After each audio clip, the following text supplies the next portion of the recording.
All right, I got three tips, pieces of advice that I want to challenge you with, encourage you with, and also leave you with here today around marriage.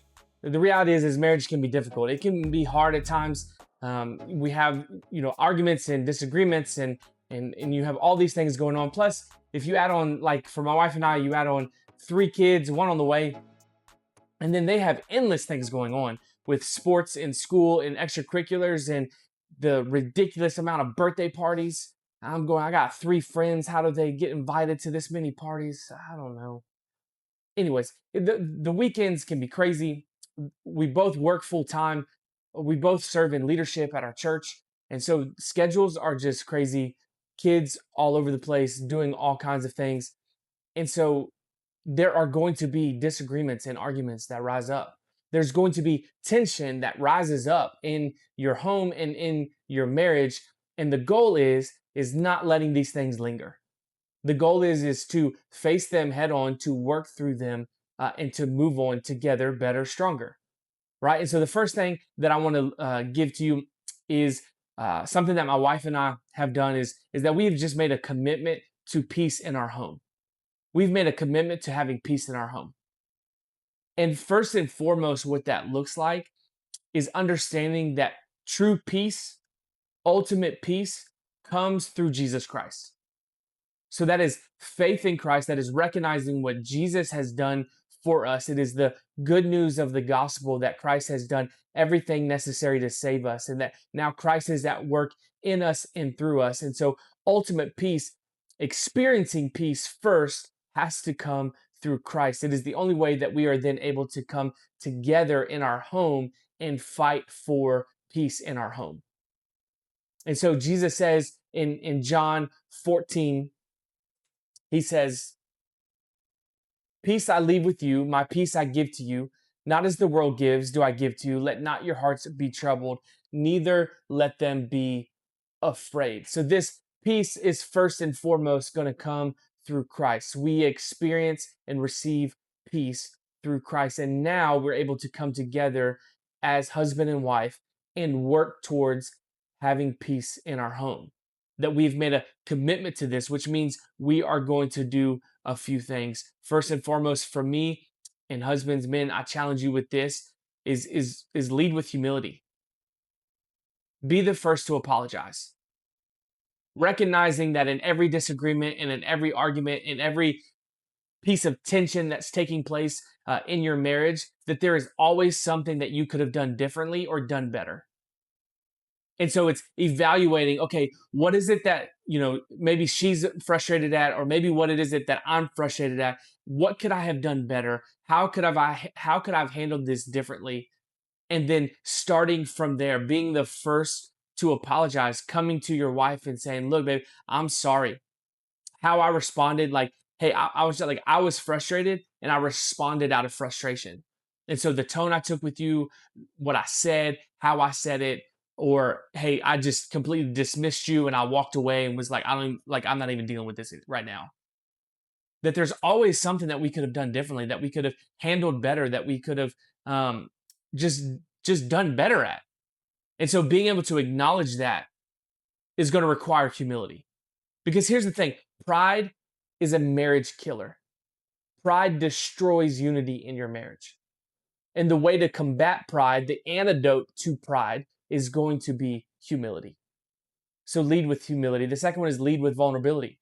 By coming to your spouse, by coming, men, to your wife, and leading with vulnerability and acknowledging your mistake, or acknowledging where you were wrong, or how you could have handled it differently, or how your response was not okay, whether that was if you're you have fight or flight. If you're, hey, I'm ready to, let's hash this out, and maybe you're all worked up and frustrated, and so you responded with a harsh tone, or you weren't kind in the way that you approached the conversation, or maybe your thing is flight, and so you're like, man, I'm out of here, like I don't even want to deal with this right now. And so you're like, I'm going to work, I'm going to bed, I'm going to the gym, whatever. It's like, I just want, like, so you just kind of walked away. Well, recognizing that your response may have contributed to everything that's going on. And so leading with vulnerability and leading with humility is acknowledging those missteps, it's acknowledging where you made a mistake, And now when you come from that place, a place of vulnerability, of acknowledging your mistakes or where you could have done something better, now defenses come down, right? So instead of coming back together to try to resolve it and everyone's still frustrated and all you do is continue to argue, by leading with vulnerability, by having humility and then coming with vulnerability of from your mistake, of where you misstepped or where you could have handled it better. Now defenses are coming down. And now you're actually able to have a conversation about what's going on rather than continuing in that argument. Pride will destroy your marriage. It will destroy your marriage.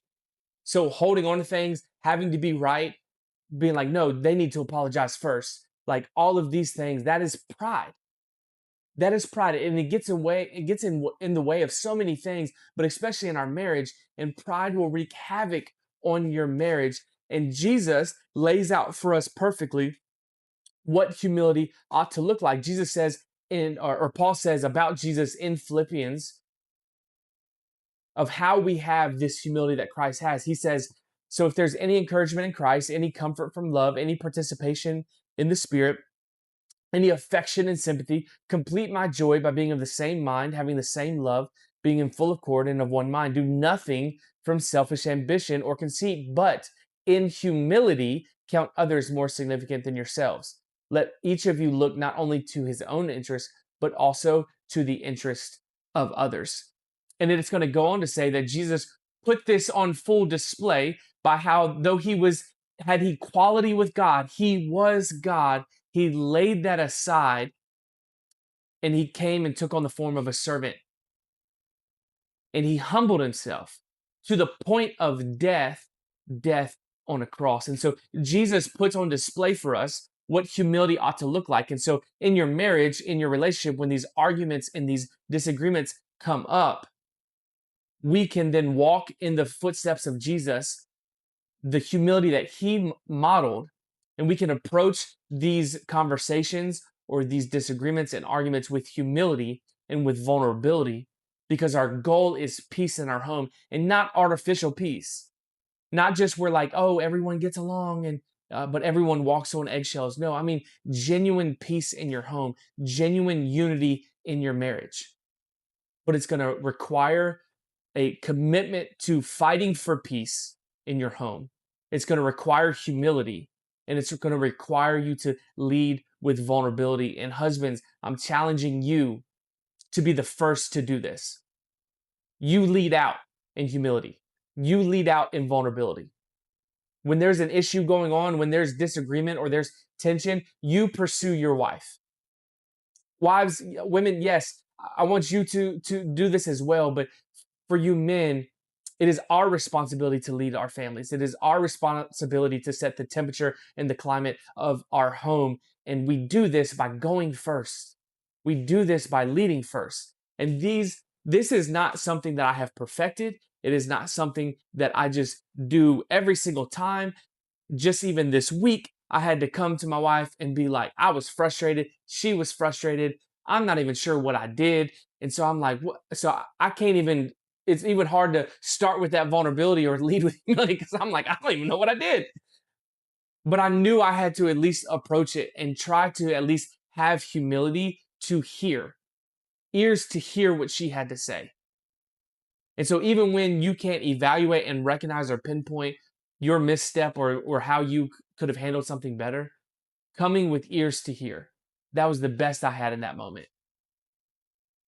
The enemy wants to keep you engaged in these arguments and these disagreements to let them fester and grow, because if he can break up the unity in your marriage, he can break down the family.